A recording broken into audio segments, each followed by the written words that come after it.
ഇറാൻ്റെ 2% ഇസ്രായേലിൻ്റെ ഏരിയ ഉള്ളൂ.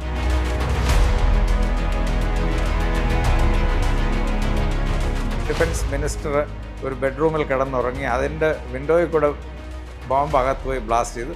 അയാൾ അവിടെ ഉണ്ട് എന്നുള്ളത് അറിയുക എന്നുള്ളതാണ് ഏറ്റവും പ്രധാനമായിട്ടുള്ള കാര്യം.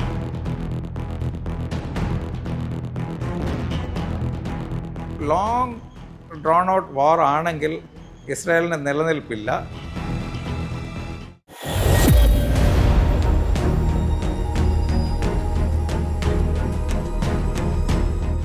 വാർ ആൻഡ് പീസിന്റെ ഈ ലക്കത്തിൽ ഇസ്രായേൽ ഇറാൻ സംഘർഷം ഇതൊരു വലിയ യുദ്ധമായി മാറുമോ? ഇത് ഗൾഫ് മേഖലയുടേതടക്കം സമാധാനം കെടുത്തുന്ന ഒന്നായി മാറുമോ? പ്രതിരോധ വിദഗ്ധനായ മേജർ ജനറൽ എം വിനയചന്ദ്രൻ സാറാണ് ഇന്ന് നമ്മളോട് സംസാരിക്കുന്നത്. Major general M Vinayachandran, Kazhakoottam Sainik school, national defence academy എന്നിവിടങ്ങളിൽ പ്രാഥമിക പഠനം, അസം റെജിമെൻറ്റിൽ ഇൻഫൻട്രി റെജിമെൻ്റൽ ഓഫീസറായി തുടക്കം. 1982 മുതൽ 2005 വരെ കാലയളവിൽ ബറ്റാലിയനിൽ പ്രവർത്തിച്ചു. 2025 മുതൽ മിലിറ്ററി ഓപ്പറേഷൻസ് ഡയറക്ടറേറ്റിൽ. അസം റൈഫിൾസിൽ IG ആയിരിക്കെ നോർത്ത് ഈസ്റ്റിലെ 23 ജില്ലകളിൽ ഭീകരവിരുദ്ധ ഓപ്പറേഷനുകൾക്ക് നേതൃത്വം നൽകി. മിലിറ്ററി ഓപ്പറേഷൻസ് ഡയറക്ടർ എന്ന നിലയിൽ ചൈനയുമായി 2 വാർഷിക പ്രതിരോധ ഡയലോഗുകൾ സംഘടിപ്പിച്ചു. ചൈനയുമായി നടന്ന ആദ്യ സംയുക്ത സൈനിക പരിശീലന പരിപാടിയുടെ സംഘാടകൻ. ചൈനയുമായുള്ള line of control working group അംഗമായിരുന്നു. സ്ട്രാറ്റജിക് ആൻഡ് ഡിഫൻസ് സ്റ്റഡീസിൽ MSc MPhil. Hong Kong technological university, London school of economics and political science എന്നിവിടങ്ങളിൽ ചൈനയുമായി ബന്ധപ്പെട്ട് സർട്ടിഫിക്കറ്റ് കോഴ്സുകൾ. മദ്രാസ് സർവകലാശാലയിൽ ചൈന നേപ്പാൾ ബന്ധത്തെക്കുറിച്ച് PhD അന്തിമഘട്ടത്തിൽ. റിട്ടയർ ചെയ്യുന്നതിന് 2 വർഷം മുമ്പ് നാഷണൽ ഡിഫൻസ് കോളേജിൽ പ്രൊഫസറായി പ്രവർത്തിച്ചു.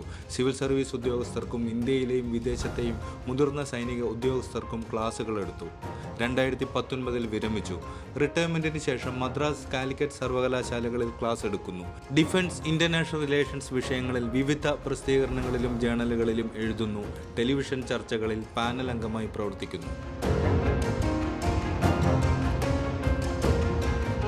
ശരിക്കും ഇസ്രായേലിനും ഇറാനും ഇടയിൽ എന്താണ് സംഭവിച്ചുകൊണ്ടിരിക്കുന്നത്?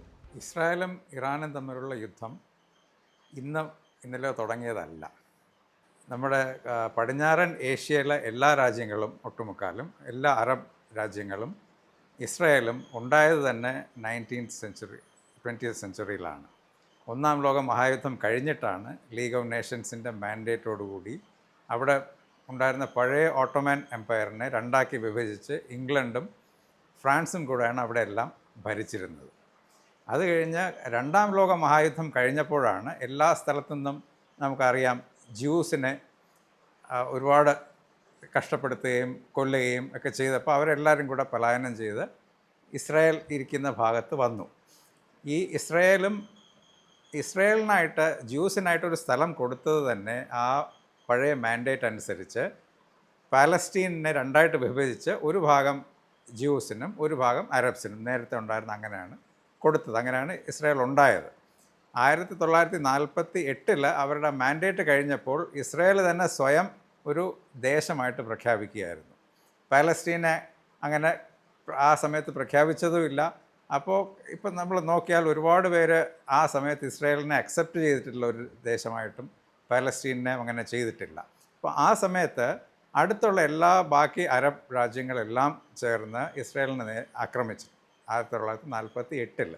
ഇതിൽ ഈജിപ്തുണ്ട്, Jordan, Syria, Lebanon, Saudi Arabia support കൊടുത്തു. പക്ഷേ അവർ ഡയറക്റ്റായിട്ട് വന്നില്ല. ആ സമയത്ത് അറബ് നാഷണലിസം വേഴ്സസ് ജ്യൂവിൻ്റെ നാഷണലിസം, ഇസ്രായേലിൻ്റെ നാഷണലിസം തമ്മിലായിരുന്നു വഴക്ക്. അപ്പോൾ ആ സമയത്തുള്ള ഇസ്രായേലിന് അഗെയിൻസ്റ്റ് ആയിട്ടുള്ള പ്രശ്നങ്ങളിലൊന്നും ഇറാൻ ഇടപെട്ടിട്ടില്ല. 1979 ഇറാനിൽ ഒരു റെവല്യൂഷൻ നടന്നു. അവിടുത്തെ ഷായെ ഇറക്കിയിട്ട് അവിടുത്തെ ഒരു റിലീജിയസ് ഹെഡ് ആയത്തുള്ള ഖൊമൈനി അവിടെ ഭരണം ഏറ്റെടുത്തു.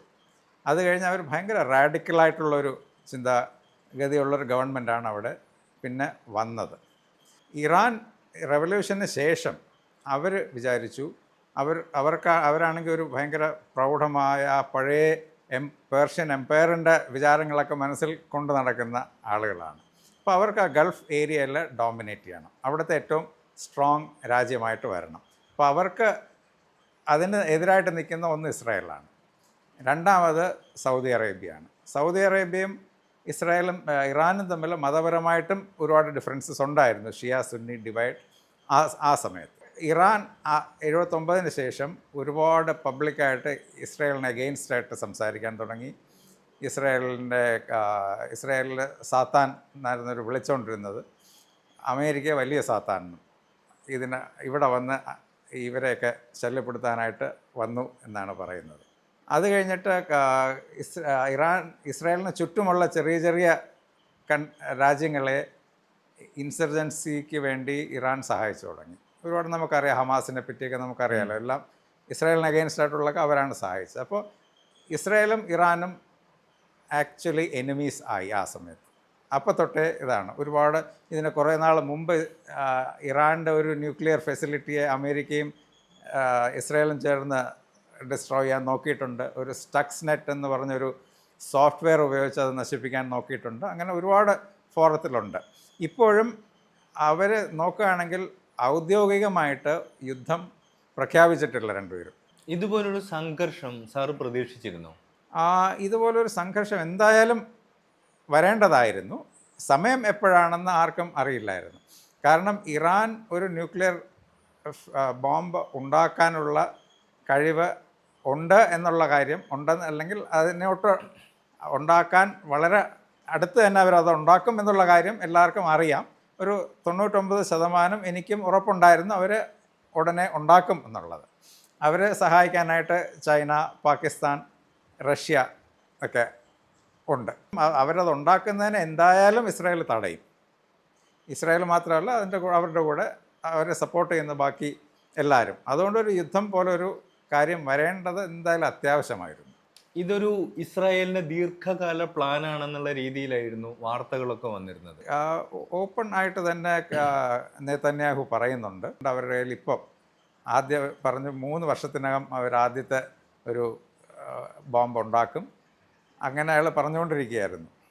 കഴിഞ്ഞ കുറച്ച് നാളായിട്ട് നമുക്കറിയാം, ഇസ്രായേൽ ഗാസയിലും അവരുടെ ഒരുപാട് ആക്രമണങ്ങൾ ഉണ്ടായിട്ടുണ്ട്. അതിൻ്റെ കൂടെയാണ്, അതിൻ്റെ ഒരു ഫോളോ അപ്പ് പോലെയാണ് അവർ ഇങ്ങോട്ട് വന്നത്. ഗൾഫ് മേഖലയെ ബാധിക്കുന്ന തരത്തിൽ ഇതൊരു പൂർണ്ണ യുദ്ധമായിട്ട് മാറുമെന്ന് സാറ് പ്രതീക്ഷിക്കുന്നുണ്ടോ? ബാക്കി ഉള്ള അറബ് രാജ്യങ്ങളും ഇതിൽ ഇൻവോൾവ് ആകുമോ എന്ന് ചോദിച്ചാൽ എനിക്ക് തോന്നുന്നില്ല. ഇതൊരു ഇസ്രായേലും ഇറാനുമായിട്ട് ഒരു നല്ലൊരു വലിയൊരു ഹൈ സ്കെയിൽ യുദ്ധത്തിലോട്ട് ഇത് പോകും എന്നാണ് തോന്നുന്നത്. അമേരിക്കയുടെ സപ്പോർട്ട് കാണും. പക്ഷേ ഈ കൊളാറ്ററൽ ഡാമേജ് എന്ന് പറയുന്ന കാര്യം ബാക്കി അവിടെയുള്ള രാജ്യങ്ങളെ ബാധിക്കും. ഫോർ എക്സാമ്പിൾ ഞാൻ പറയാം, ഈ മിസൈലുകൾ അങ്ങോട്ടും ഇങ്ങോട്ടും വിടുന്നത്, ഇത് ഇസ്രായേലിനും ഇറാനും ഒരു കോമൺ ബൗണ്ടറി ഇല്ല. അപ്പോൾ ഈ മിസൈലുകളൊക്കെ പറക്കുന്നത് വേറെ 2-3 രാജ്യങ്ങളുടെ മുകളിൽ കൂടെയാണ്. അപ്പോൾ അതിൽ ഒരുപാട് മിസൈൽ വേണമെങ്കിൽ കേടുവന്ന് അവിടെ വീഴാം. അല്ലെങ്കിൽ ഇസ്രായേൽ ഫയർ ചെയ്യുന്നത് ഇവർ ഒരു ആൻറ്റി മിസൈൽ സിസ്റ്റം ചെയ്യുമ്പോൾ അത് മിസൈൽ ഇസ്രായേലിനകത്ത് കയറിയിട്ടല്ല ഇസ്രായേൽ അതിനെ വെടിവെക്കുന്നത്, അതിന് മുമ്പേ ചെയ്യും. അപ്പോൾ ആ ബാക്കിയുള്ളവരുടെ മുകളിൽ കൂടെ പോകുമ്പോൾ അവർക്ക് ഡാമേജ് വരാം. ഇത് ഒരു കാര്യം. രണ്ടാമത്തത്, സ്ട്രെയ്റ്റ് ഓഫ് ഹോർമോസിൽ കൂടെയാണ് വേൾഡിലെ 30% കപ്പലുകൾ, എണ്ണ കൊണ്ടുപോകുന്ന എണ്ണ കപ്പലുകൾ പോകുന്നത്. ഒരു യുദ്ധം വന്നാൽ എന്തായാലും അത് ബ്ലോക്ക് ആവും. കാരണം സുരക്ഷിതമായിട്ട് കപ്പലുകൾക്ക് അതിൽ പോകാൻ ഒക്കില്ല. ഈ 30% പോകുന്നത് അവിടുത്തെ ഗൾഫ് രാജ്യങ്ങൾക്കാണ്. അവർക്ക് ബാക്കിയുള്ളവർക്കുള്ള വരുമാനം കുറയും. അതുപോലെ കിട്ടുന്ന ഇന്ത്യയിലോട്ടും വരുന്നുണ്ട്, ചൈനയിലോട്ട് പോകുന്നുണ്ട്, എല്ലാ രാജ്യങ്ങളിലോട്ടും പോകുന്നുണ്ട് അവിടെ. അതൊരു രണ്ടാമത്തെ ഒരു എഫക്റ്റ് ആയിരിക്കും അതിന്. ഇസ്രായേലിൻ്റെ നടപടിക്കെതിരെ അറബ് രാജ്യങ്ങൾ ഒരുമിച്ച് കഴിഞ്ഞ ദിവസം ഒരു സംയുക്ത പ്രസ്താവന ഇറക്കിയിരുന്നു. അപ്പോൾ അത് ശരിക്കും ഇതിലവർ ഇടപെടും എന്നുള്ളൊരു സൂചനയാണോ? അവർക്ക് അതിന് പ്രതികൂലമായിട്ട് പ്രഖ്യാപനങ്ങൾ നടത്താൻ മാത്രമേ കഴിയുള്ളൂ എന്നാണ് എൻ്റെ ഒരു വ്യൂ. കാരണം എന്തെന്ന് വെച്ചാൽ, ഇതിലുള്ള മിക്കവാറും എല്ലാ രാജ്യങ്ങളിലും അമേരിക്കയുടെ ട്രൂപ്സ് ഉണ്ട്, പ്രസൻസ് ഉണ്ട്. അതുമല്ല, അവരിലാരും ഇപ്പോൾ തന്നെ ഒരു 8-10 രാജ്യങ്ങളുണ്ട്. അവരെല്ലാവരും ഒരുമിച്ച് കൂടുക എന്നുള്ളത് തന്നെ ഒരു വലിയൊരു കാര്യമാണ്. അവർക്ക് ഒരുമിക്കണമെങ്കിൽ അതിലൊരാളെ നേതാവായിട്ട് അക്സെപ്റ്റ് ചെയ്താലേ ഒക്കുള്ളൂ. പക്ഷേ അത് ഇപ്പോൾ ഒക്കില്ല. കാരണം വളരെ തന്ത്രപരമായിട്ടാണ് അമേരിക്കയും UK ഒക്കെ അവിടെ ഡീൽ ചെയ്തിട്ടുള്ളത് അവർ തമ്മിൽ അല്ലാതെ. അത് 2-3 പേര് മാത്രം ചേർന്നാൽ ഒരു ഗുണമില്ല. അതുകൊണ്ട് അവർ മിലിറ്ററിലി എല്ലാവരും കൂടെ ചേർന്ന് ഇങ്ങനെ ഒരു ഇസ്രായേലിനെ എതിരെ എന്തെങ്കിലും ചെയ്യും എന്ന് തോന്നുന്നില്ല. അതിന് അമേരിക്ക സമ്മതിക്കില്ല. ആണവശേഷിയുടെ കാര്യമാണ് ഇസ്രായേൽ പ്രധാനമായിട്ടും ഈ ഒരു ആക്രമണത്തിന് കാരണമായിട്ട് പറയുന്നത്. ശരിക്കും ആണവശേഷിയുടെ വിഷയം തന്നെയാണോ, അതോ സാർ നേരത്തെ പറഞ്ഞ പോലെ കഴിഞ്ഞ ഇത്രയും കാലങ്ങളായിട്ട് നിലനിൽക്കുന്ന ഒരു ശത്രുതയും അതിനെ തുടർന്നുള്ള മറ്റു പ്രശ്നങ്ങളൊക്കെ ഇതിന് കാരണമായിട്ടുണ്ടോ? ആണവശേഷി സംബന്ധിച്ചുള്ള കാര്യങ്ങളാണ് കാരണത്തിൻ്റെ കാരണം എന്ന് ഞാൻ പറയാം. ഇറാൻ്റെ കയ്യിലൊരു അണുബോംബ് വന്നു കഴിഞ്ഞാൽ പിന്നെ ബാക്കി എല്ലാവർക്കും അവിടെ പേടിച്ച് ജീവിക്കാനേ ഒക്കെയുള്ളൂ. അത് ഇസ്രായേലിന് മാത്രമല്ല, അടുത്തുള്ള എല്ലാവർക്കും, ഇന്ത്യക്ക് വരെ. ഇപ്പോൾ ഇന്ത്യയും പാകിസ്ഥാനും തമ്മിൽ നമ്മൾ നോക്കുമ്പോൾ പാകിസ്ഥാൻ്റെ കയ്യിലൊരു ബോംബ് ഉള്ളതുകൊണ്ട് അവർ ഒരുപാട് ആദ്യം പറഞ്ഞു, ഈ നിങ്ങൾ എന്തെങ്കിലും ചെയ്താൽ ഞങ്ങൾ ബോംബ് ഉപയോഗിക്കും. അതുപോലെ ഇറാനും അതുപോലെ ഒരു ശേഷി കിട്ടും. ഇറാൻ ആ ശേഷി കിട്ടിയാൽ ഇറാൻ ഒരു റെസ്പോൺസിബിൾ നേഷനായിട്ടല്ല എല്ലാവരും കാണുന്നത്. ഇപ്പം നമ്മൾ ഓഫ് സിന്ദൂറിൻ്റെ ഇടയിൽ പാകിസ്ഥാനെ പറ്റി പറഞ്ഞു, അവരൊരു റോഗ് നേഷൻ ആണെങ്കിൽ അവരെപ്പോൾ ഇത് ഉപയോഗിക്കുന്ന അറിയാനൊക്കില്ല. അതുപോലെയാണ് ഇറാൻ ഇപ്പോൾ ഇസ്രായേലുമായിട്ട് ഒരുപാട് പ്രശ്നങ്ങളുണ്ടായി അവരത് ഉപയോഗിച്ചാൽ ഇറാനും നശിക്കും. പക്ഷെ ചിലപ്പോൾ അവരത് വകവയ്ക്കാതെ ഉപയോഗിക്കും. അങ്ങനത്തെ ഒരു കാര്യമുണ്ട്. അതുകൊണ്ട് ലോകത്തിലുള്ള എല്ലാ രാജ്യങ്ങൾക്കും അത് കാര്യമായിട്ട് എടുത്താലേ ഒക്കുകയുള്ളൂ അവർക്ക് അങ്ങനെ ഒരു ശേഷി കിട്ടണോ ഇല്ലയോ എന്നുള്ളത്. ഈ ഗാസയിൽ നടക്കുന്ന വംശഹത്യയാണെന്ന് പറഞ്ഞ് യൂറോപ്യൻ രാജ്യങ്ങളിലടക്കം വലിയ പ്രതിഷേധങ്ങൾ നടക്കുകയുണ്ടായി. അപ്പോൾ അതിൻ്റെ ഒരു ബാക്ക്ഗ്രൗണ്ടിലാണ്, അതിൽ നിന്ന് ശ്രദ്ധ തിരിക്കാനാണ് നെതന്യാഹു ഈ ഒരു ആക്രമണവുമായിട്ട് വന്നത് എന്ന രീതിയിലൊരു കോൺസ്പിറസി തിയറി ഉണ്ട്. അതിനെ സാർ ഏത് തരത്തിലാണ് കാണുന്നത്? അങ്ങനെയും ആവാം. പക്ഷേ അത് മാത്രമായിരിക്കില്ല. ഇപ്പോൾ നെതന്യാഹു ആദ്യമേ പ്ലാൻ ചെയ്ത് കാണും ഗാസയിൽ തുടങ്ങിയിട്ട് ഇങ്ങോട്ട് വരാനായിട്ട്. അയാൾക്ക് അവിടെ ഒരു പോപ്പുലാരിറ്റി കൂടണം, പവർഫുൾ ആകണം, ഇറാനെ ഫൈനലി നിർത്തണം. ഇപ്പോൾ അയാൾ ഗാസയിലും ഒക്കെ ചെയ്യുന്നതും ഇറാൻ സപ്പോർട്ട് ചെയ്യുന്ന ഗ്രൂപ്പുകളുടെ അഗെയിൻസ്റ്റായിട്ടാണ്, ഹമാസിൻ്റെ അഗെയിൻസ്റ്റായിട്ടാണ് തുടങ്ങുന്നത്. അവർ കോൺസ്പിറസി തിയറി അല്ല, അവരെന്തായാലും അവർക്ക് ഉദ്ദേശം ഉണ്ടായിരുന്നു ഇവരെ ആക്രമിക്കാനായിട്ട്. അതുകൊണ്ട് നടക്കുന്നു. നെതന്യാഹു ഓപ്പൺലി പറയുന്നുണ്ട്, എന്നും ടി വിയിൽ അയാൾ വന്ന് പറയുന്നുണ്ട്, ഞാനിത് ചെയ്യും, കുറേ നാളായിട്ട് പറഞ്ഞ് ഞാൻ ചെയ്യും, ഒരു ദിവസം അങ്ങ് ചെയ്തു. അമേരിക്കൻ പ്രസിഡന്റ് ട്രംപ് ഈ വെള്ളിയാഴ്ച പുലർച്ചെ ആക്രമണം തുടങ്ങിയത് മുതൽ വളരെ ഡിഫറെൻ്റ് ആയിട്ടുള്ള പലതരം ഒപ്പീനിയനുകളാണ് മുമ്പോട്ട് വെക്കുന്നത്. ഇതൊരു സ്ട്രാറ്റജിക് പൊസിഷൻ ആണെന്ന് സാർ കരുതുന്നുണ്ടോ? അതൊരു തന്ത്രപരമായ കാര്യമാണ് എന്നാണ് കൂടുതലും. ഒരു സ്ട്രാറ്റജിക് പൊസിഷനേക്കാളും ഈ ഇസ്രായേലിന് അമേരിക്കയുടെ സഹായമില്ലാതെ ഒന്നും ചെയ്യാൻ കഴിയില്ല. കാരണം ഇസ്രായേലിൻ്റെ എല്ലാ കാര്യങ്ങളും അമേരിക്കയാണ് സപ്പോർട്ട് ചെയ്യുന്നത്. ഇസ്രായേൽ ഒരു ചെറിയ കൺട്രിയാണ്. ഇസ്രായേൽ ഇറാനുമായിട്ട് നോക്കുക, ഇറാൻ്റെ 2% ഇസ്രായേലിൻ്റെ ഏരിയ ഉള്ളൂ. ഒരു 10% പോപ്പുലേഷൻ ഉള്ളൂ ഇറാനും ഇസ്രായേലുമായിട്ട് നോക്കിയാൽ. അതുകൊണ്ട് ഒരു ലോങ് ഡ്രോൺ ഔട്ട് വാർ ആണെങ്കിൽ ഇസ്രായേലിന് നിലനിൽപ്പില്ല ഇവരുടെ വെളിയിൽ നിന്നുള്ള സഹായമില്ലാതെ. ട്രംപ് പറയുന്നത് എല്ലാ കാര്യത്തിലും ട്രംപിന് അവസാനം അയാളാണിത് ചെയ്യിച്ചത് എന്ന് വേണം. അയാൾ മിണ്ടാതിരിക്കുകയാണെങ്കിൽ അവസാനം അത് പറയുമ്പോൾ ആളുകൾ വിശ്വസിക്കില്ല. അതുകൊണ്ടാണ് ഇടയ്ക്കിടയ്ക്ക് അയാളത് പറഞ്ഞുകൊണ്ടിരിക്കുന്നത്. ഇപ്പോൾ അയാളുടെ സ്റ്റേറ്റ്മെൻറ്റ് നോക്കിയാൽ അയാൾ ഒരു ദിവസം പറഞ്ഞു, we are dominating the skies of Iran. അയാൾ ഓൾറെഡി വി എന്ന് പറഞ്ഞു കഴിഞ്ഞു. അയാളും ഇസ്രായേലും കൂടെയാണ് ചെയ്യുന്നത് എന്ന്. ഈ സ്ഥലങ്ങളിലെല്ലാം അവർ പോകുന്നുണ്ട്. ഇവരുടെ ചുറ്റും, ഇറാൻ്റെ ചുറ്റും അവരുടെ ഫോഴ്സസ് ഉണ്ട്, അവരും ഇത് ചെയ്യുന്നത്. അതുകൊണ്ട് ട്രംപിൻ്റെ സ്റ്റേറ്റ്മെൻറ്റ്സ് അയാളുടെ സ്വയം പുകഴ്ത്തലിന് വേണ്ടി അയാളൊരു വഴി ഒരുക്കുകയാണ്. പക്ഷേ യുദ്ധത്തിൽ എന്തായാലും അവരുടെ സപ്പോർട്ട് ഉണ്ട്. അമേരിക്ക നേരിട്ട് ഇതിൽ പങ്കാളിയാവുകയാണെങ്കിൽ ഈ യുദ്ധം ഏതൊക്കെ വഴിക്ക് പോകുന്നതാണ് സാറിൻ്റെ ഒരു പ്രഡിക്ഷൻ?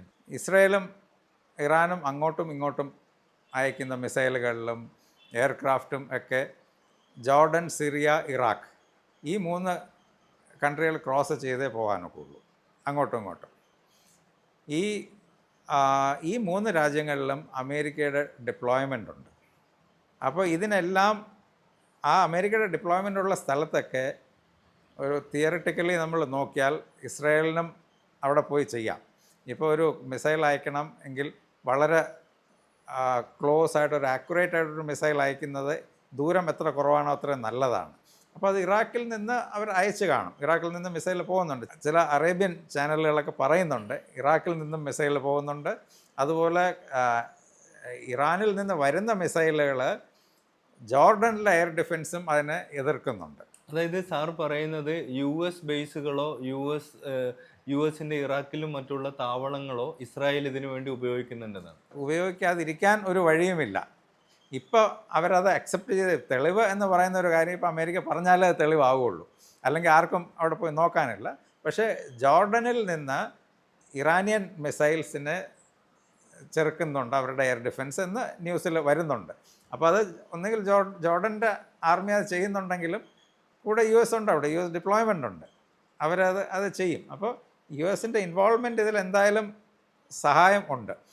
ഇപ്പോൾ US-ഉം കൂടെ ഇൻവോൾവായി അതൊരു ഫുൾ ഫ്ലെജ്ഡ് ഒരു വാറായിട്ട് തീരുകയാണെങ്കിൽ ഇറാന് വലിയ സപ്പോർട്ടില്ല. ഇറാൻ്റെ കയ്യിലും ഇറാൻ്റെ ടെക്നോളജി വളരെ പുവറാണ്. ഇവർ ഇസ്രായേലുമായിട്ട് നോക്കിയാലും അമേരിക്കയായിട്ട് നോക്കിയാലും അത് ഒന്നുമില്ല.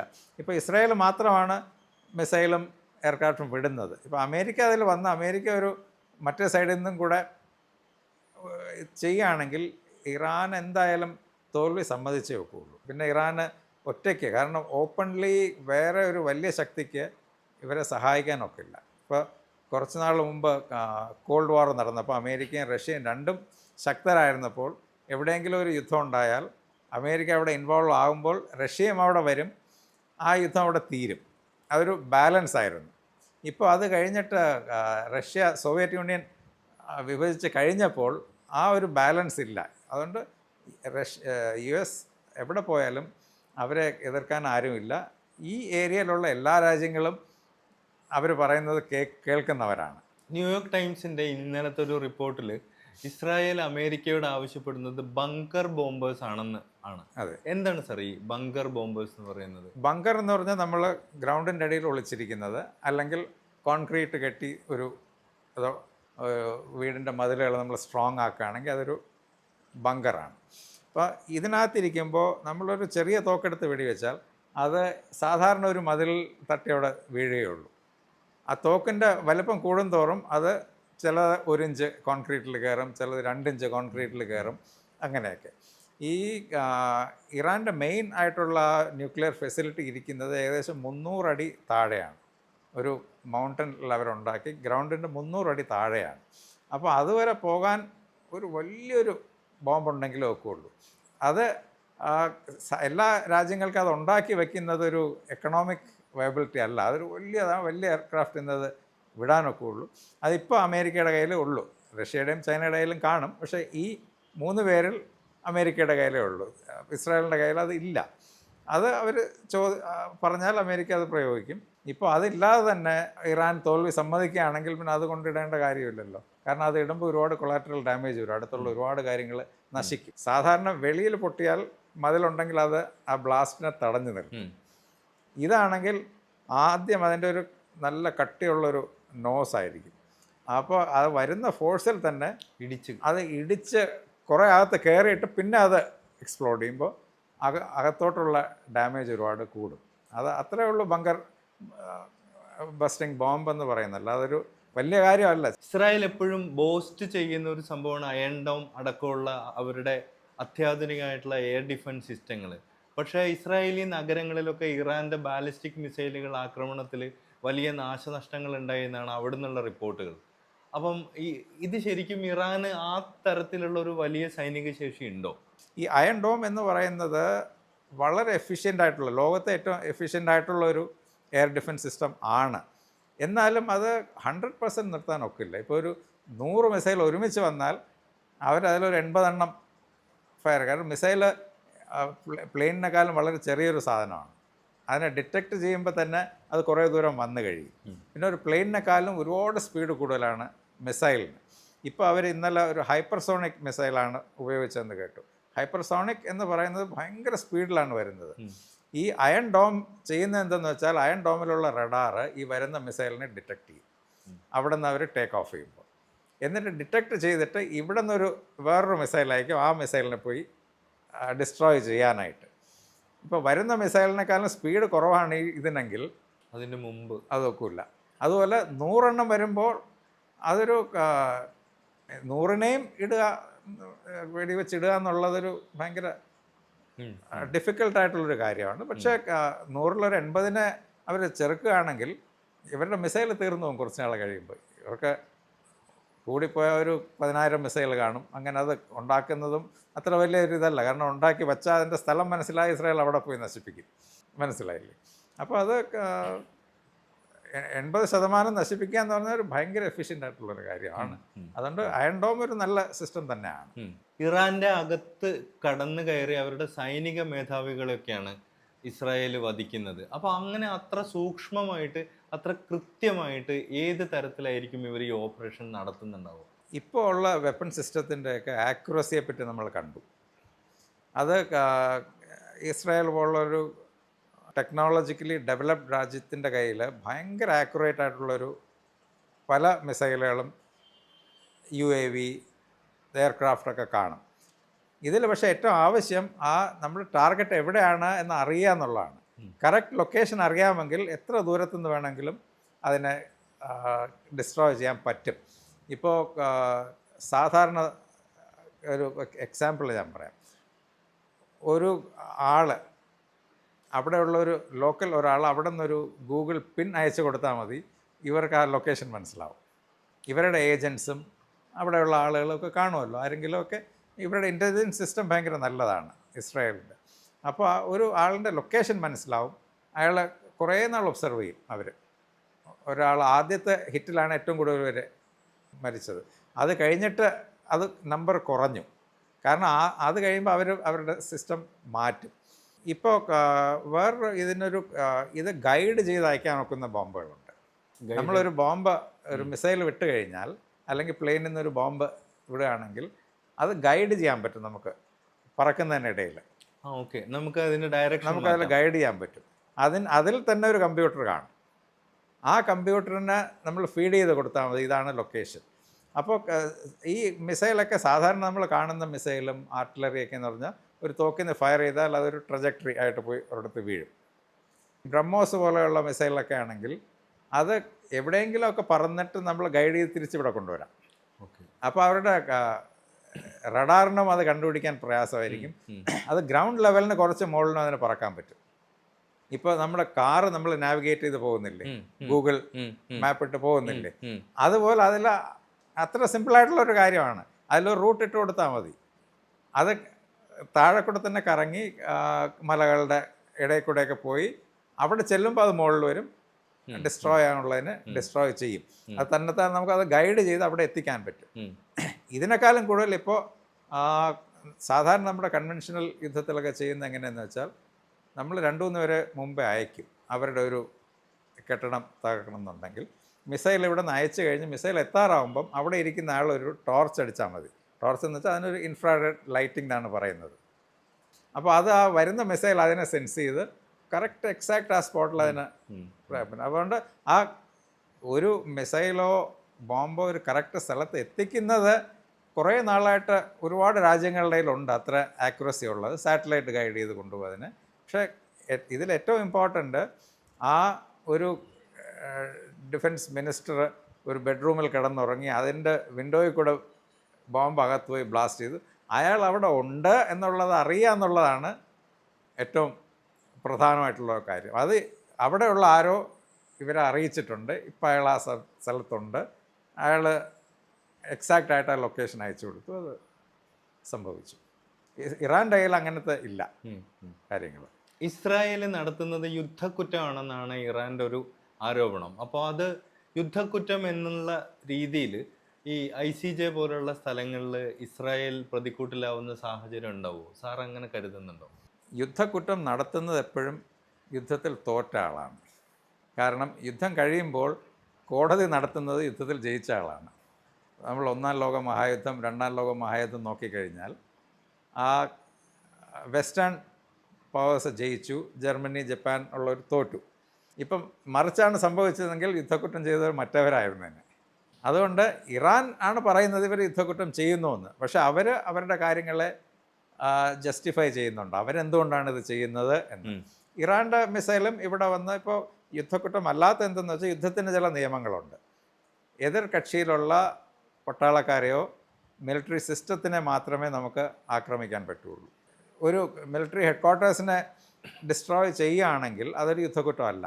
പക്ഷെ അതിൻ്റെ കൂടെ അടുത്തുള്ള പാവപ്പെട്ട കുറേ ആളുകളും ഒക്കെ പോവുകയാണെങ്കിൽ അതൊരു യുദ്ധക്കുറ്റം ആണ്. അത് ഇറാനും ചെയ്യുന്നുണ്ട്, ഇവരും ചെയ്യുന്നുണ്ട്. അപ്പോൾ ഇത് യുദ്ധം എപ്പോഴെങ്കിലും കഴിയുമ്പോൾ ICJ എന്ത് പറയുന്നോ അതാണ് ശരി. അപ്പോൾ ICJ എന്ന് പറയുന്നൊരു കാര്യം ഒരു വെസ്റ്റേൺ ഡോമിനേറ്റഡ് അതാണ്. അതുമല്ല ICJ പറയുന്ന കാര്യങ്ങൾ എല്ലാ രാജ്യങ്ങൾക്കും അക്സെപ്റ്റ് ചെയ്യണം എന്ന് നിർബന്ധമില്ല. ഇപ്പോൾ ഫോർ എക്സാമ്പിൾ ഞാൻ പറയാം, സൗത്ത് ചൈന സീയിൽ ചൈന അവിടെയുള്ള ബാക്കി ഫിലിപ്പീൻസ്, മലേഷ്യ, ഇന്തോനേഷ്യ അവരുടെയൊക്കെ കുറേ ഐലൻഡ്സ് പിടിച്ചു വച്ചിട്ടുണ്ട്. അപ്പോൾ ഫിലിപ്പീൻസ് ICJയിൽ പോയി, ഇൻ്റർനാഷണൽ കോർട്ട് ഓഫ് ജസ്റ്റിസിൽ അതിന് കേസ് കൊടുത്തു. അവിടെ ഇതിൻ്റെ വാദം നടന്നു. ICJ ചൈനയ്ക്ക് എതിരായിട്ട് വിധി പ്രഖ്യാപിച്ചു. അവർ പറഞ്ഞു ചൈനയ്ക്ക് അത് വിട്ടുകൊടുക്കണം എന്ന്. ചൈന പറഞ്ഞു ICJ ആയിട്ട് ഞങ്ങൾക്ക് കണക്ഷനൊന്നുമില്ല, ഞങ്ങൾ പറയുന്നതാണ് ഞങ്ങൾക്ക് ശരി. അതുപോലെ ഇതും അവസാനം അങ്ങനെ ആയിരിക്കും. ഇറാൻ പറഞ്ഞു എന്നുകൊണ്ട് അവർ യുദ്ധക്കുറ്റം ചെയ്യണം എന്നില്ല. ഇപ്പോൾ അമേരിക്ക അഫ്ഗാനിസ്ഥാനിലും ഇറാഖിലും പല സ്ഥലങ്ങളിലും എത്രയോ ലക്ഷക്കണക്കിന് ആളുകളെ കൊന്നിട്ടുണ്ട്. അത് യുദ്ധക്കുറ്റം ആയിട്ടില്ലല്ലോ. ഇത് അതുമായിട്ട് നോക്കുമ്പോൾ ഇതൊരു വളരെ ചെറിയ തോതിലുള്ളതല്ലേ. ഇസ്രായേൽ ഒരു തെമ്മാടി രാഷ്ട്രമാണെന്നാണ് നമ്മുടെ മുഖ്യമന്ത്രി അടക്കമുള്ള ഇടതുപക്ഷ നേതാക്കൾ കഴിഞ്ഞ ദിവസം പറഞ്ഞത്. എൻ്റെ ഒപ്പീനിയൻ എന്ന് പറഞ്ഞാൽ എല്ലാ രാജ്യങ്ങളും അവരുടെ സ്വന്തം നിലനിൽപ്പിനുള്ള കാര്യങ്ങളാണ് ചെയ്യുന്നത്. തെമ്മാടി രാഷ്ട്രം, റോഗ് നേഷൻ എന്ന് പറയുന്നത് ഒരു ആവശ്യമില്ലാതെ ബാക്കിയുള്ളവരെ ശല്യം ചെയ്യുന്നവരായിരിക്കും അങ്ങനെ പറയുന്നത് തോന്നുന്നു. ഇപ്പോൾ നമ്മൾ പാകിസ്ഥാനെ അങ്ങനെ പറയുന്നു, പാകിസ്ഥാൻ നമ്മളെ പറയുന്നു, ഇറാൻ ഇസ്രായേലിനെ പറയുന്നു. അപ്പോൾ അതൊരു അഭിപ്രായം മാത്രമാണ്. ആ അഭിപ്രായം പറയുന്ന ആളിന് അതാണ് ശരി. അല്ലാതെ കുറേ പേര് പറഞ്ഞു എന്ന് വെച്ച് ഇസ്രായേൽ അങ്ങനെ ആവണം എന്നില്ല. കാരണം ഇസ്രായേലിൻ്റെ സ്വന്തം മനസാക്ഷി അനുസരിച്ച് അവർ ചെയ്യുന്നത് അവരുടെ നിലനിൽപ്പിന് വേണ്ടിയുള്ള കാര്യങ്ങളാണ്.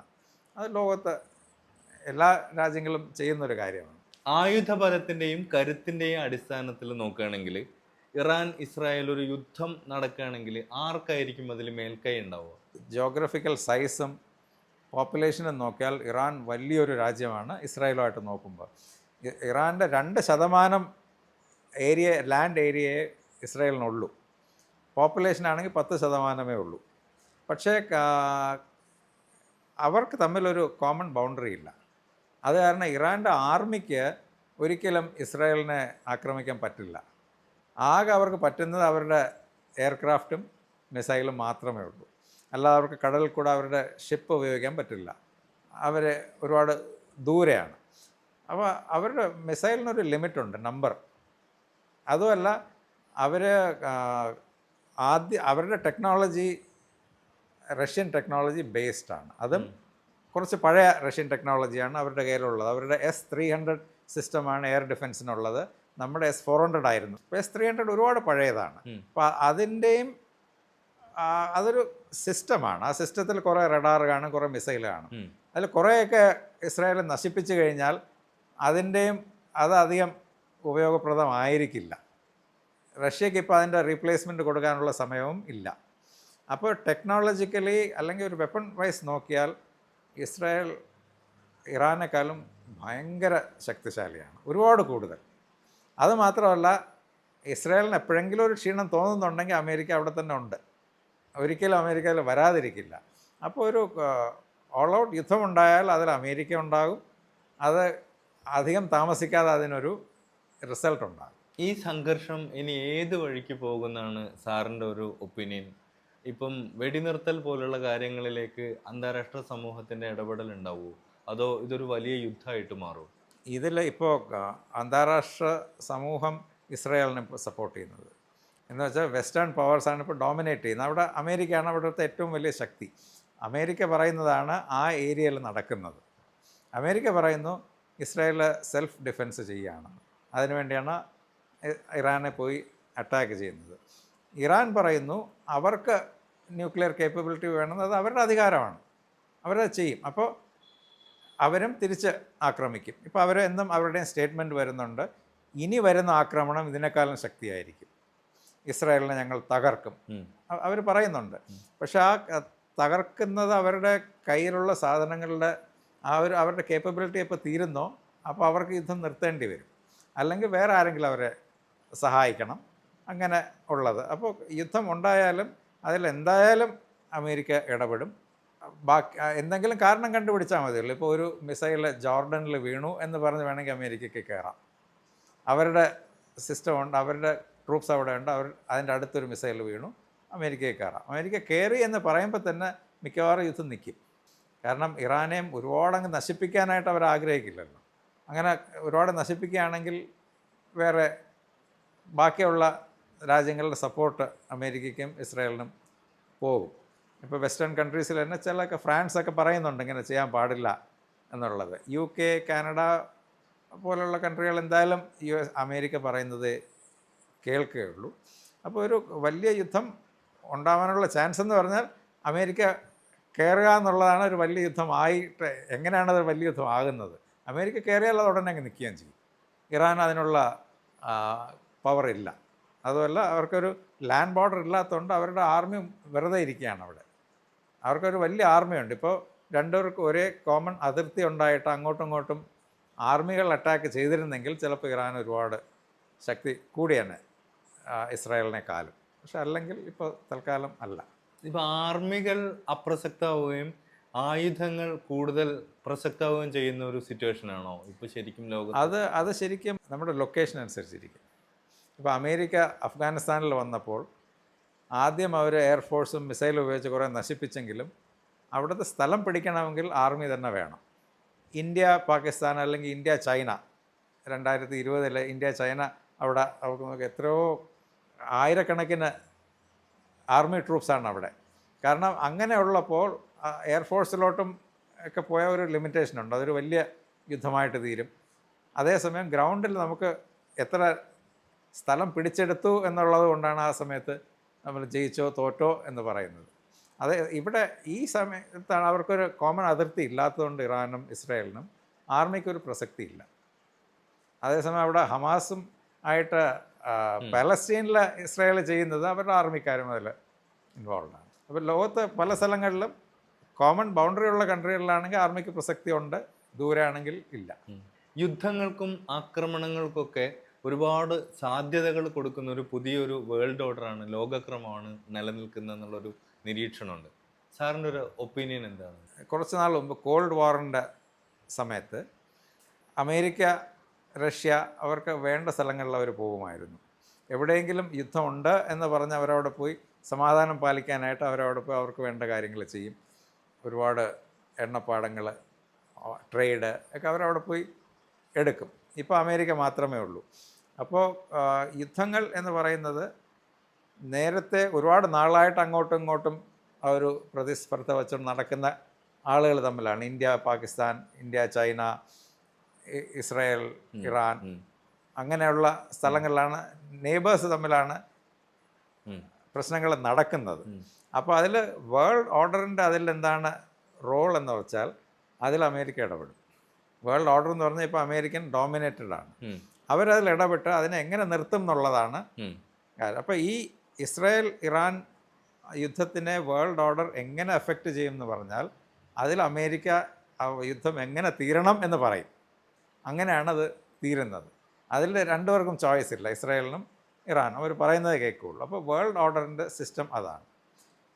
പക്ഷേ ഈ വേൾഡ് ഓർഡർ ഇപ്പോൾ മാറി വരുന്നുണ്ട്. കുറേ സ്ഥലങ്ങളിൽ ചൈന അമേരിക്ക എതിർക്കുന്നുണ്ട്. ഇപ്പോൾ തൈവാൻ്റെ കാര്യത്തിൽ അമേരിക്കയ്ക്കൊന്നും ചെയ്യാൻ പറ്റുന്നില്ല ചൈന നിർത്താനായിട്ട്.